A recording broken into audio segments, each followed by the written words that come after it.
Blessed first harvest, my friends. After a long time, a video again, and it's also because I've seen some new subscribers, on my channel, and I thought, why not making a video of my altar, of my Lammas Lughnasadh altar, or as we call it here in Germany, Schnitterfest. So something like a cutting feast, you could say. Reaping feast, so to speak. And let's just start. And I give you a bit more of the total of my altar. It's now really big. It's the same size like last time, but and to all the people who came to my channel only recently, you might have seen older videos of mine with my small altar, but now we are living in a house, in a bigger house, and I have my own witchy room here downstairs. It's in the basement, so to speak, underground. And now I can have a big altar space here, and not that I don't have other altar sacred spaces upstairs, but the big one, the dedicated room here is just for me, and I can play here, so to speak, and have fun. Just dive in, and sorry for the shakiness. I couldn't find my tripod to make it a bit more solid here. So I try to be as stable as possible here with my camera. So let's see the main piece here. That's my little shrine for my goddess, my linden tree goddess, Lady Tilia. She is a three-faced goddess, a threefold, so mother, maiden, crone. Still in the mother mode, so to speak. It's a round one, so the other faces are here and there. You can twist it, and it was a beautiful gift by my dear friend Emily Elijah, and she is an amazing artist, and she created her for me, and I'm still so in love with her, and she's always at the heart of my main altar, and And now with more fairy lights even there, and inside there were always fairy lights, but only since I've moved down here, I have also fairy lights outside of the box, and of course, also Wendy Andrew art has to go into my sacred space and altar space. Now that we have a big house, I'm able to put on her art on my walls and so on everywhere, and we have also a couple of her wall hangings. Actually, I have both of these here as a wall hanging. This one is in the kitchen, this one in the bathroom, and so love her art. She's really amazing, and also now that she has her deck out, which I also have, the Goddess Dream Oracle, I'm so in love, still even more in love with her art. It's a constant love since, I think, 5 years now, 6 years, maybe. And she's still part of my altar space. And also above there, which was a calendar page. And that calendar was really great because it had all the seasonal, the festival seasonal prints or postcards, motifs. There, all the 8 ones, and now I can put them there. And I was really happy because the way the calendar was printed, it allowed to frame it like this. Sometimes nowadays it's a bit more difficult to frame her art because sometimes she puts the name of the month inside of the art, so to speak, and you cannot cut it properly without destroying the whole art. So I always have to come up with maybe some word to put over June or May or whatever comes up there. It's a bit sad, but maybe next calendar she will do something differently then, maybe. So yeah, of course, sunflowers I have to put on there. There are two bigger ones there. Yeah, also the candle holders.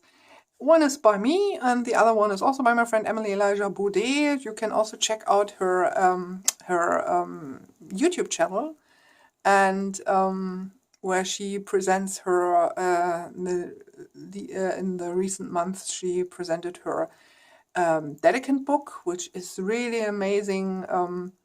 Kind of grimoire, you could say, for her year in a day studies, which I also am participating. The Season of the Dedicant from Annie Greystone, anyone who is familiar with her channel, Mirth and Reverence. And we're now participating in the second one. I fell a bit off the Wiccan Witchy bandwagon, you could say, because I had to go a bit more my own way. Still really can get a lot of out of Annie's teachings, but I'm not the high ceremonial, elaborate ritual kind of girl. So it's not so much of it's not my taste, to be honest. I like it quite simple, which you cannot necessarily guess when you see my quite crowded altar space. But I'm not always fond of, in a ritual, I'm not always fond of many tools, because somehow it distracts me from what I want to do. It depends, I should say. It depends. Sometimes I like more, and sometimes I have to have it quite simple. And with some Wiccan rituals, it's a bit more strict. Not that we cannot twist it, but I still have not found my way into to turn it into something I could work with properly. So for now, I'm participating in the background a bit, reading and reflecting and so on, but not doing the big rituals. So yeah. And over here, we have my dedicated side to Bridget. And yeah, also here, try to see if it doesn't reflect too much. And you can see also a piece of Wendy Andrews' art of Bridget. That one here was painted by myself. I created that. Same with the prayer beads and this pendant, this Labyrinth Pendant, which you cannot see now. It looks almost black, but it has a very deep dark green with the copper. The path is copper colored and so on. And another gift from my friend, and my own little cross here, Bridget's cross. And a bit more for offerings, for water offerings of milk or something. And this one is something I only have now for maybe 8 weeks or something. And we have 3 of them. I guess this is the smallest. They're called Sundrops.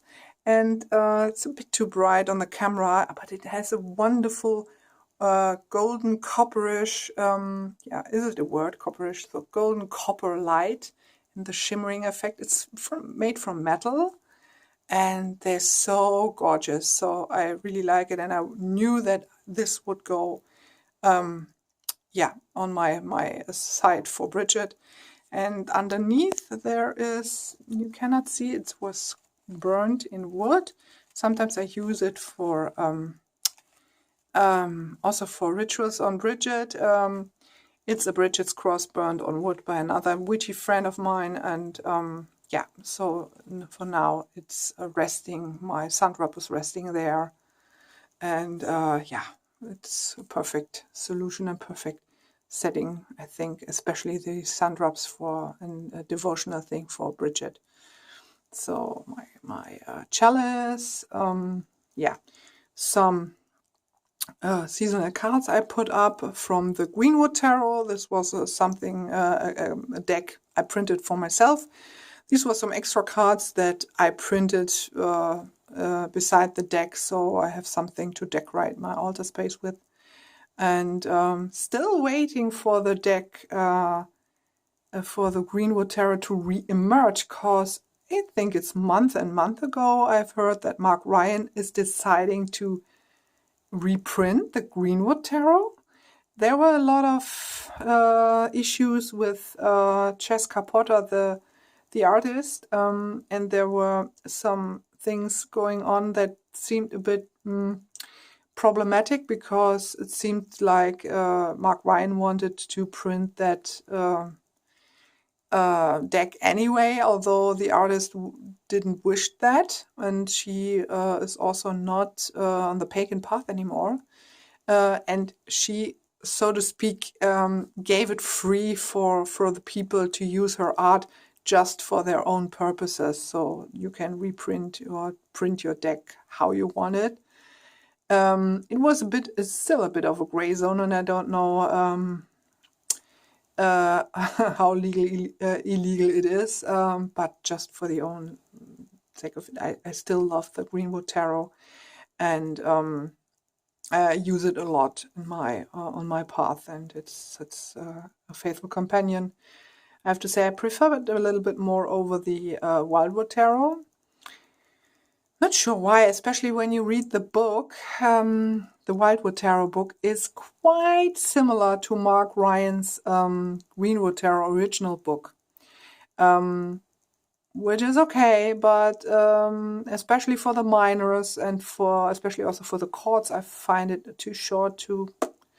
It says nothing. So Jessica Potter also provided her own kind of handbook for the Greenwood Tarot. You just have to search for her. So Greenwood Tarot, and there is a website called Voice Within the Cards, which provides you with the cards. So on several cards on a A4 single sheet printed. So you have to separate them by yourself. So it's a bit of work to do it. I did it with Printer Studios with this linen finish, and I was quite happy. I had to trim it a bit more because my kind of printing or working on it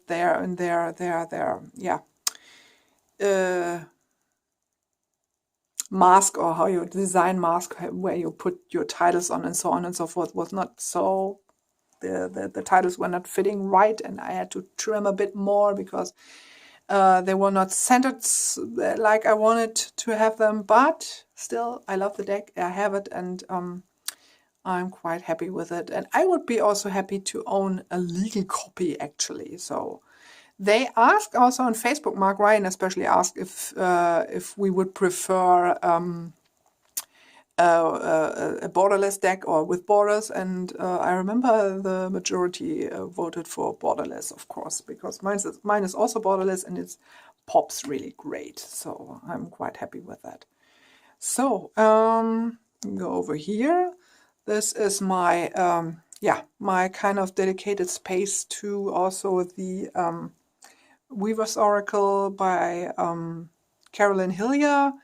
And I'm working with this deck now since I have it for, is it now the third year?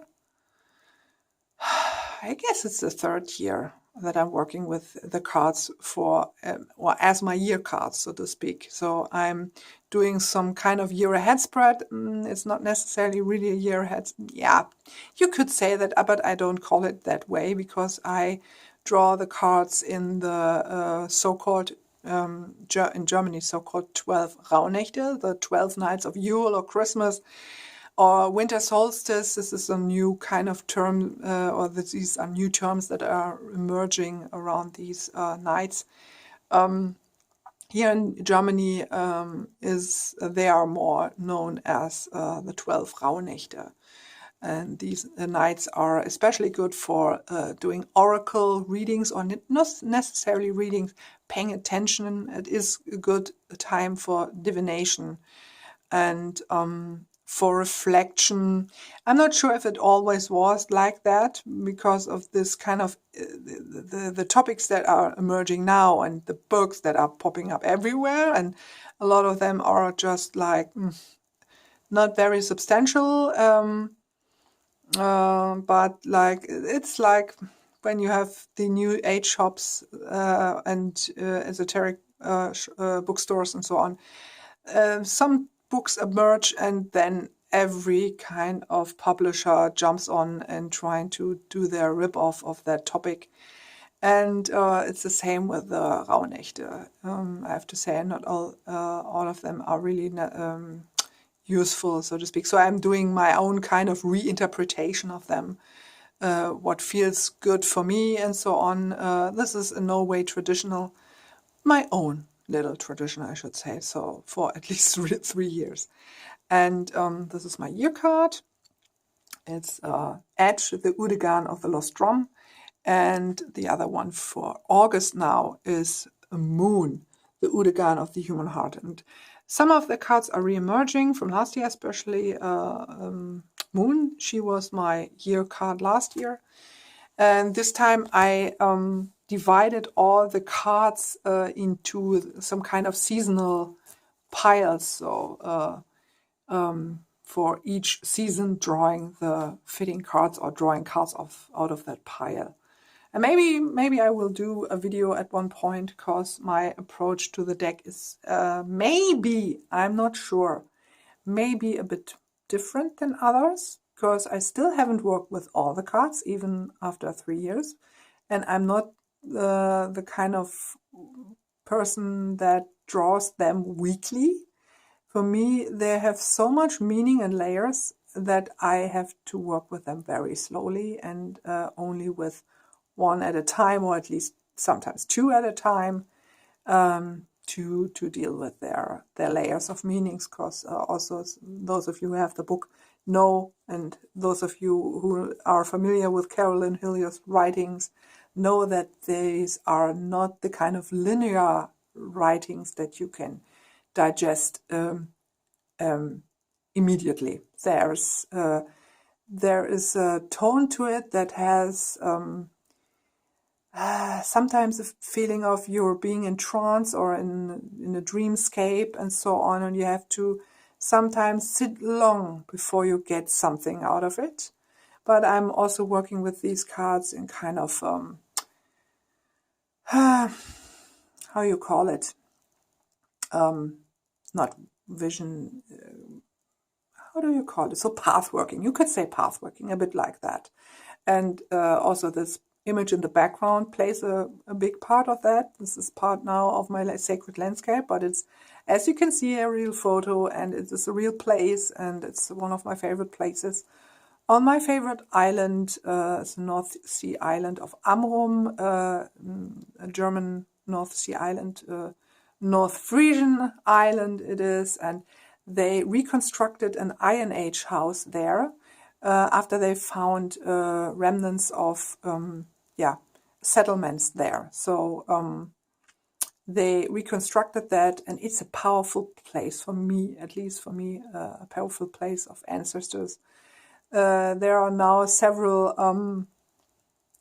stone circles emerging. I guess people are building that there, and I'm always there, sometimes collecting a bit, bringing also something to that place, something that is not intrusive, but nurturing to the earth. And it's a great place. And also always bring the deck with me. We are there once a year.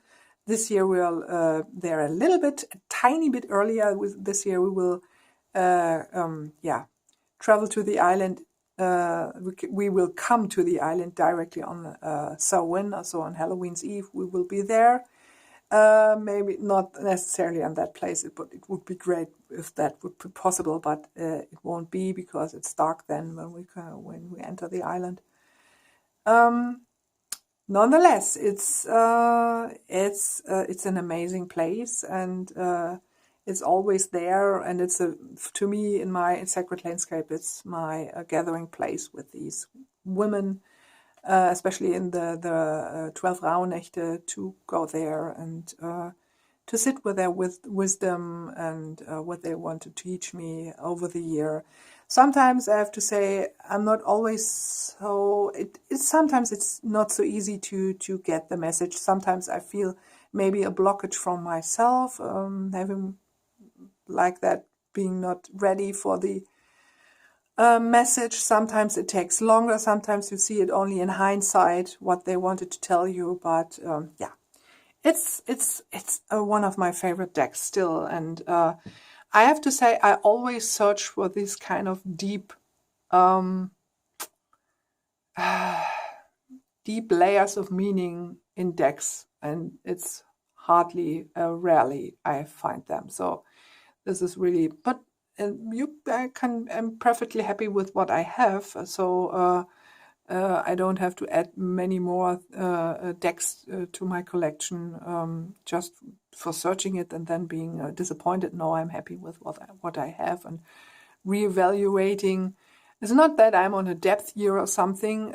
I've got some new decks over time, and maybe I will also show you some of them, because at least two, you have to think, at least two of the decks I recently got are decks that I haven't seen here on YouTube, and maybe you will be interested in seeing them. So, but I want to work with them a bit more closely, because I don't want to do a simple plain flip through. Because recently I searched for decks, and I found, especially when I search for more inside reviews of the decks, I always find kind of flip throughs that try to convey or try to convince you it's a review, but it's not a review when you have first look on the deck. So you cannot review something that you see for the first time. Sorry, so it's my opinion. So I want to work with that a bit more, so I can give a better review, a real review of the deck. So we'll do that, hopefully. And it's also my little cauldron, and this is I painted also for my year and a day study with Annie from Earth and Reverence.